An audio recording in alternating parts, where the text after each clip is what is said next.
হেরেছিলাম, যে স্টেডিয়ামকে আমরা আনলাকি বলতাম, আজকে ওই স্টেডিয়ামে ভারতবর্ষ জিতে নিজের রেকর্ডটা ভেঙে দিয়েছে।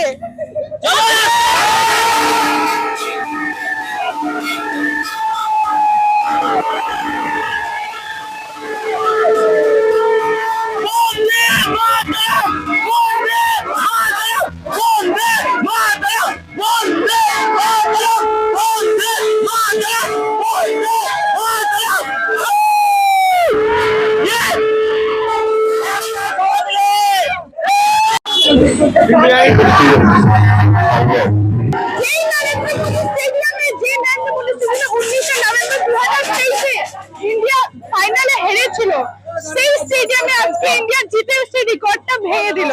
আপনারা দেখতে পাচ্ছেন আমার পিছনে কি লোক কতটা উৎসাহে আছে, ইন্ডিয়া জেতার খুশিতে কতটা উৎসাহে আছে। আসুন আমরা জেনে নিই ওদের সাথে কথা বলে। 2020 match, queen of the match, India! India! India! India!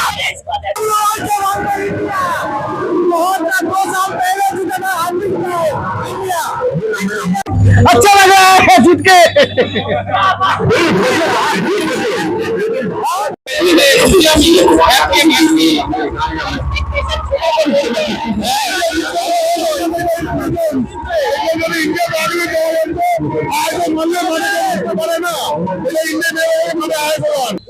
History repeat, আর কোনো কথা নেই।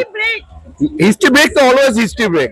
এই যে 2023 এ হেরেছিলাম আমরা এই স্টেডিয়ামে, আমাদের বিপদটা কাটলো। আপদ যেটা ছিল নরেন্দ্র মোদী স্টেডিয়াম, একটা মানে ভাবনার বাইরে যে স্টেডিয়ামের কথা, ওই যে বিপদটা কাটলো।